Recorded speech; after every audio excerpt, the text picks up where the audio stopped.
알쏭달쏭 법률 예솔도 진행해 보도록 할 텐데, 자, 시작 전에 질문 좀 드리고 싶습니다. 영혼 보내기 열풍이라고 하는데 혹시 얘기 들어보셨는지요, 곽 변호사님?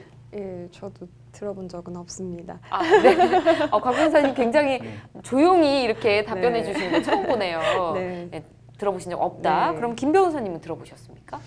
저도 사실은 들어본 잘 적 접해 없으시죠? 보지 못한 예. 얘기입니다. 그렇죠. 영혼 보내기 뭔가 좀 무시무시한 생각이 네. 들기도 하고 한데 제가 설명을 드릴게요. 이 영혼 보내기라는 것은 영화표를 구매하고 실제 상영관에는 가지 않는 것을 뜻하는 말이라고 합니다. 사정상 영화를 관람하지는 못하지만 그 영화를 응원한다는 마음에서 영화 티켓만을 구입하는 그 행동을 말한다고 하는데, 이미 영화를 관람한 관객들이 영화 티켓을 추가로 구매하는 것도 영혼 보내기에 속한다, 이렇게 얘기를 하더라고요. 새로운 사실을 알게 됐는데, 자, 질문을 드리기 위해서 제가 영혼 보내기 질문을 드렸습니다. 영화표 사재기를 하면 불법 행위로 처벌받을 수 있다, 오늘의 OX 문제인데요. 자, 저는 X 일단 들어볼게요. 두 분 영화표 사재기를 하면 불법 행위로 처벌받을 수 있다, OX판 들어주십시오. 곽 변호사님 X 들어주셨고요. 그리고 김 변호사님 X 들어주셨네요. 자, 요즘 이 걸캅스라는 영화에 영혼 보내기 행위가 굉장히 많다고 하더라고요. 이 두 여영사가 디지털 성범죄 사건을 해결하는 내용의 영화라고 하는데, 혹시 영화 보셨습니까? 아니요, 요새 영화 보러 갈 시간이 없네요. 바쁘셔서 보셨고, 김 변호사님은요? 예, 저도 못 봤습니다. 그렇군요. 제가 오늘 두 분께 질문을 두 가지 드렸는데 다 대답을 노라고 해주셨네요. 자, 이 영화가 잘 되길 응원하는 사람들이 많다 보니까 이런 영혼 보내기 행동이 이어진다고 하는데, 영화 관객 수가 흥행 지표가 되는 만큼 영혼 보내기에 대한 좋지 않은 시선이 있는 것도 사실이긴 합니다. 실제 보러 가지는 않으니까요. 자, 영화표 사재기 법적으로 문제가 없는지 따져보도록 할까요, 곽 변호사님? 이게 지난해 영화 미스백부터 좀 이런 행위가 시작이 됐다고 해요. 네. 저는 이 영화 되게 인상 깊게 봤는데 한지민 씨가 주연이었죠. 그래서 이게 아동학대 피해자와 상처받은 여성의 어떤 연대에 대한 네. 그런 내용을 담고 있습니다. 근데 개봉 당시에는 사실 큰 주목을 받지는 못했어요. 네. 근데 상영관 수가 적다 보니까 이게 조기 종영이 될 위기에 처하게 됐고, 그래서 많은 여성들이 온라인에서 이제 예매를 독려를 한 겁니다. 네. 그러면서 이제 결과적으로는 영화가 손익분기점을 넘을 수 있게 되었어요. 그랬군요. 예. 그래서 이제 말씀하신 대로 관객의 얼마나 많은 관객들이 영화를 봤는지가 흥행 지표가 되죠. 그렇기 때문에 이런 영혼 보내기 행위가 시장 질서를 교란할 우려가 있다, 네. 이런 지적도 있습니다. 그리고 또 한 번에 많은 표를 구입하기 때문에 사재기라고 하고 우리가 그걸 흔히 불법이라고 인식을 하고 있잖아요. 네. 근데 결과적으로 말씀을 드리면 영화표 사재기에 대해서 금지하거나 제재하는 직접적인 법률은 존재하지 않고 있습니다. 네. 이게 소비자가 자발적으로 원해서 여러 장의 티켓을 구입을 하는 거기 때문에 문제 삼기가 어렵고요. 예. 실제로 영화 관계자가 자신들이 런칭한 영화를 홍보할 목적으로 대량의 표를 구입을 하더라도 현행법상은 처벌이 어렵습니다. 그렇군요. 네.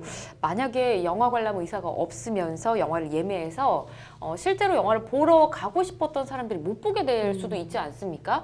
이런 거를 뭐 일일이 찾아내긴 좀 어려울 것 같긴 하지만, 이런 경우 업무 방해죄 이런 거에 해당한다 얘기할 수는 없을까요? 업무 방해죄는 형법에 규정이 되어 있는데요. 예. 형법에서는 허위 사실의 유포 또는 위계, 위력을 이용해서 사람의 업무를 방해한 경우에 5년 이하의 징역 또는 1,500만 원 이하의 벌금에 처한다고 이렇게 되어 있는데요. 예. 여기서 말하는 그 위계는 상대방에게 오해나 착각, 부지를 일으키는 그런 어떤 일종의 속임수를 이렇게 뜻합니다. 네. 근데 여기서 소비자가 실제 관람 의사가 없으면서 거짓으로 영화표를 예매하고 영화관에 본연 업무 영화 상영을 못하게 하는 그런 업무 방해 행위는 보이지 않거든요. 네. 예, 그렇기 때문에 이러한 행위 자체가 업무 방해에 해당한다고 보기 조금 어려울 것 같고요. 하지만 영혼 보내기에 동참한 사람들이 영화 상영 직전에 영화표를 취소했다면 네. 이런 부분은 손해가 발생할 수 있잖아요. 직전에 영화관에서. 취소한다. 예. 일부러 그런 고의성을 가지고 한다면요. 예. 그러면 이제 이 부분에 대해서는 민사적으로 어떤 손해배상을 고려해 볼 수는 있을 것 같은데요. 예, 이런 부분에서 실제 관람 의사가 있는 사람들이 예매를 못하게 돼서 영화관이 손해를 입었다 이렇게 네. 주장할 수 있거든요. 근데 이건 좀 입증이 쉽지는 않아요. 맞아요. 손해의 어떤 종류, 정도, 그 다음에 그 인과관계 이런 걸 다 하나 따져봐야 되는데 그랬을 때 쉽지 않긴 하지만 일단 법률상 가능은 합니다. 그렇군요. 가능은 하지만 입증이 쉽지 않아서 뭐 이렇게 죄 처벌을 한다든지 이건 좀 힘들 것 같네요. 예. 예. 자, 그렇다면 음반이나 도서 같은 거 사재기하는 행위도 굉장히 많은 걸로 알고 있습니다. 일단 뭐 음반 판매량을 높이기 위해서 팬들이나 뭐 소속사에서 많이 사는 경우도 있잖아요. 네. 요거는 처벌 받을까요? 네, 결과적으로 말씀드리면 영화랑 음반 도서가 좀 다르게 규율이 되어 있습니다. 다르군요. 그래서 음반이나 도서 사재기 행위는 처벌을 받습니다. 이게 관련 법이요. 예. 음반 같은 경우에는 음악 산업 진흥에 관한 법률 26조에 규정이 되어 있고요. 또 도서 같은 경우에는 출판문화산업진흥법 23조에 또 규정이 되어 있습니다. 그래서 관련 업자가 판매량을 올릴 목적으로 음반을 부당하게 구입하는 행위를 금지하고 있고요. 그리고 위반하는 경우에는 2년 이하의 징역 또는 2천만 원 이하의 벌금에 처해집니다. 네. 마찬가지로 이제 출판문화산업진흥법도 이제 판매량을 늘릴 목적으로 이런 유통물을 다량으로 사재기하는 행위를 처벌하고 있고요. 그래서 결과적으로 이런 행위를 또 고발하는 사람한테 포상금을 지급하는 것도 있습니다. 그래서 네. 한 건당 200만 원 이하의 포상금 지급도 같이 규정이 되어 있습니다. 그렇군요. 또 영화와 음반 도서는 또 다르다는 네. 걸 처음 알았네요. 자, 인기 영화의 극장 장악으로 제대로 빛 한번 보지 못하고 내려가는 저예산 영화들 굉장히 많이 있습니다.